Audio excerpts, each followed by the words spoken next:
Bismillahirrahmanirrahim. Assalamualaikum warahmatullahi wabarakatuh. Alhamdulillah wa nashkurlillah wa la hawla wa la quwata illa billah. Ashhadu an la ilaha illallah wahdahu la syarikalah wa ashhadu anna Muhammadan abduhu wa rasuluh. Allahumma salli wa sallim wa barik ala nabiyyina Muhammad wa ala alihi wa ashabihi ajma'in, amma ba'du. Pemirsa kaum muslimin yang berada di lingkungan PT Bada NJL rahimakumullah. Alhamdulillah, kita bersyukur kepada Allah Subhanahu wa taala. Dalam kesempatan ini Allah Subhanahu wa taala memberikan nikmat kepada kita semuanya. Nikmat iman, nikmat Islam, nikmat kesehatan dan kesempatan, sehingga kita semuanya masih bisa menghirup udara Allah Subhanahu wa taala yang segar ini. Mudah-mudahan kita termasuk digolongkan oleh Allah Subhanahu wa taala menjadi orang-orang yang soleh, soleha, yang kelak masuk surganya Allah Subhanahu wa taala. Pendengar yang dirahmati oleh Allah Subhanahu wa taala, pada kesempatan ini kami akan membawakan sebuah hadis yang berbunyi, inna likulli ummatin fitnah, inna likulli ummatin fitnatan, wa fitnatu ummati al-mal. Sesungguhnya setiap umat itu ada fitnah. Setiap umat itu ada fitnah, ada ujian. Setiap fitnah itu ada ujian. Ya. Di masa Nabi Soleh, umatnya diuji oleh Allah Subhanahu wa taala dengan untanya Nabi Soleh. Ada umatnya Nabi Soleh tidak tahan melihat untanya Nabi Soleh itu, padahal itu adalah naqatullah, itu adalah unta Allah Subhanahu wa taala. Banyak nikmat yang boleh mereka rasakan, hanya satu, jangan ganggu unta. Tapi ternyata umatnya Nabi Soleh tidak tahan melihat unta Allah sebagai mukjizat Nabi Soleh. Akhirnya mereka berpesta porah menyembelih unta. Akhirnya Allah mengadab mereka dan mereka mati semuanya. Umatnya Nabi Hud diberi oleh Allah Subhanahu wa taala kemampuan untuk membangun rumah-rumah di gunung-gunung, bisa dipahat dengan cantik. Akhirnya kebanyakan mereka menghabiskan waktunya untuk membangun rumah di gunung-gunung dan lupa kepada Allah Subhanahu wa taala. Akhirnya mereka diadab oleh Allah Subhanahu wa taala. Dan Bani Israel itu fitnahnya adalah tentang perempuan. Maka Nabi Muhammad bersabda, wattaqud dunya, takutlah kamu akan dunia, wattaqun nisa, dan takutlah kamu dan hendaklah kamu waspada terhadap wanita. Fa inna awwala fitnatu bani Israil kanat fin nisa. Maka sesungguhnya awal fitnah yang terjadi pada Bani Israel itu adalah fitnah tentang wanita. Dalam hadis lain, fa inna man halaka qablakum, maka sesungguhnya orang yang dibinasakan kepadamu adalah Bani Israel bin nisa, yaitu Bani Israel gara-gara perempuan. Umat akhir zaman ini, kata Nabi, wa fitnatu ummati al-malu, fitnah yang menimpa umatku itu adalah tentang harta. Ya, ujian yang menimpa umatku itu adalah tentang harta. Maka Nabi Muhammad bersabda, wallahu ma akhafu alaikum an tusyriku ba'di. Demi Allah, kata Nabi Muhammad, demi Allah aku tidak takut umatku setelah sepeninggalanku nanti itu musyrik, tidak aku takutkan. Walakin akhafu alaikum an tanafasu fiha, tetapi yang aku takutkan atas kamu setelah aku meninggal nanti adalah antana fasufiha, di mana kamu itu berlomba-lomba dalam mencari harta. Fatuhlikum, maka kamu akan binasa. Ya. Ketika kamu berlomba-lomba dalam harta dan melupakan kepada Allah Subhanahu wa ta'ala, siap-siaplah kamu akan binasa. Begitu kata Rasulullah Muhammad sallallahu alaihi wasallam. Ternyata pada masa Nabi Muhammad sallallahu alaihi wasallam juga terjadi seorang sahabat Rasul yang tidak tahan ujian harta. Ketika dia diuji oleh Allah Subhanahu wa ta'ala dengan kemiskinan, sahabat ini rajin beribadah 5 waktu di masjid dalam keadaan normal, ya. Lain kalau pandemi, memang pandemi dibatasi. Dalam keadaan normal, sahabat ini rajin ke masjid 5 waktu walaupun dia diuji oleh Allah dengan kefakiran. Ketika sahabat yang bernama Sa'labah ini pergi ke masjid, maka istrinya harus berada di kamar. Karena apa? Baju yang dipakai istrinya tidak cukup menutup aurat dengan sempurna, karena sebagian kainnya dipakai oleh Sa'labah ke masjid. Bertahun-tahun dia sabar tetap ke masjid. Ternyata istrinya tidak tahan dengan kemiskinan ini. Pada akhirnya istrinya merayu suaminya, mas, kita melarat terus, mas, kita kok miskin terus, mas.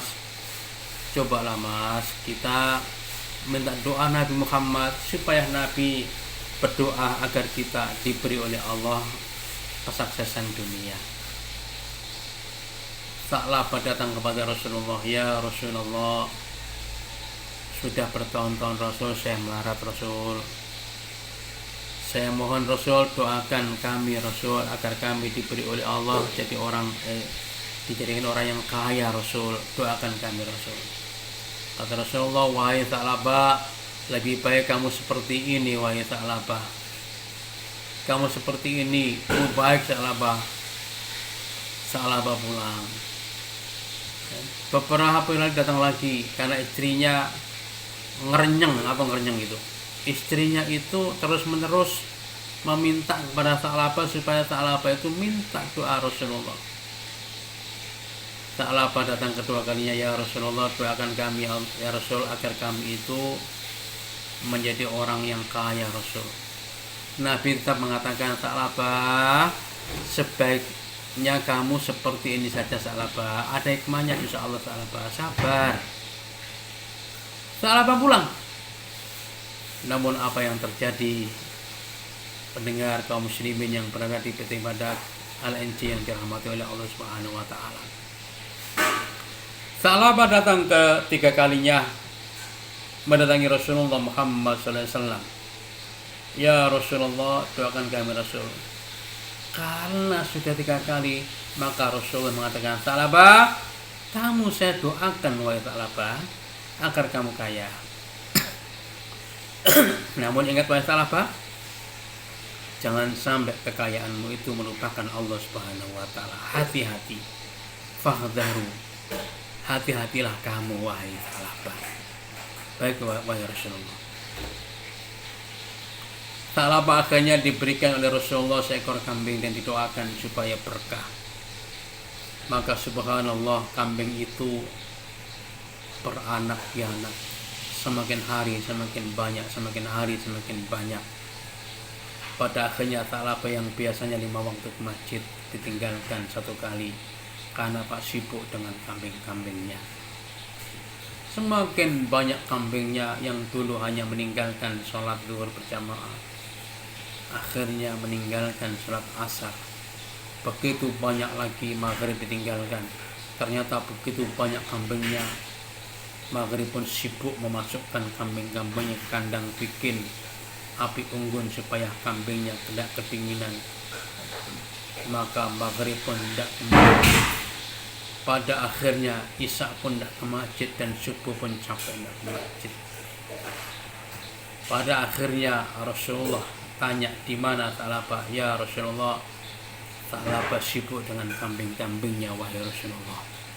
Wahai sahabat, kalau gitu tolong ambil zakatnya Tha'labah. Maka sahabat ini datang kepada Tha'labah, wahai Tha'labah, saya diperintah Rasulullah untuk mengambil zakatnya. Wahai sahabat, sebaiknya sampai keliling dulu kemana-mana. Ya, kalau sekarang itu udah kamu keliling ke hub 1, hub 2, hub 3, hub 4, hub 5, hub 6. Setelah itu ke PC 6, PC 5, PC 4, terakhir PC 3. Dan nanti terakhir ke saya lah, bahasanya seperti itu. Kamu keliling dulu lah, nanti terakhir ke saya. Sahabat ini keliling kota Madinah. Setelah keliling terakhir ke Tha'labah, gimana? Saya diminta oleh Rasulullah, diberi amanah untuk mengambil zakat. Wahai sahabat, pulanglah. Insyaallah nanti akan saya antarkan zakat ini kepada Rasulullah sendiri. Saya akan antarkan diri wahai sahabat. Akhirnya sahabat datang kepada Rasulullah, wahai Rasulullah, beginilah keadaan Tha'labah. Tha'labah tidak memberikan zakat, katanya akan datang kepada engkau Rasulullah. Loh, kamu kan saya perintah, kenapa dia mengembalikan kepada saya? Celaka wahai Tha'labah. Akhirnya Tha'labah suatu hari memberikan zakatnya, mengantarkan zakatnya kepada Rasulullah, dan Rasul mengatakan, Rasul diam. Rasul tidak mau menerima zakatnya. Rasul tidak mau menerima zakatnya. Sampai Rasul wafat, maka zakat itu diserahkan Abu Bakar. Abu Bakar pun mengerti dan mengatakan, wahai Tha'labah, bagaimana mungkin aku menerima zakatmu? Sedangkan Rasul saja tidak mau menerima zakatnya, maka aku tidak menerima.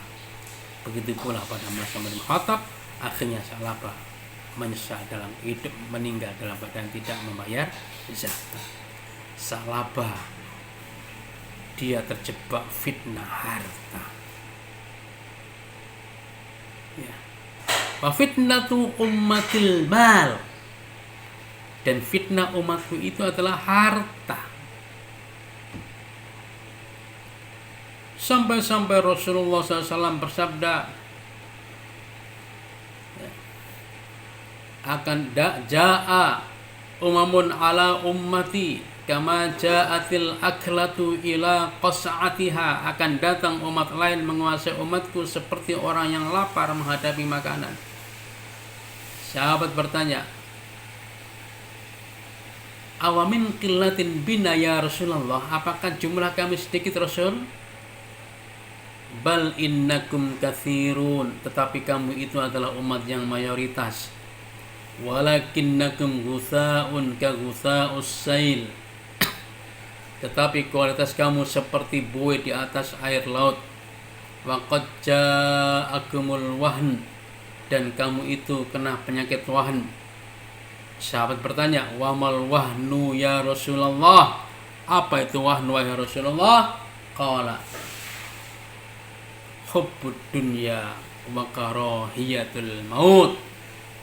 Cinta dunia, takut mati. Cinta harta, takut jabatannya itu ya, hilang. Sehingga banyak umat Rasulullah membela yang batil karena takut jabatan hilang. Kaum muslimin sekarang kita melihat realitasnya.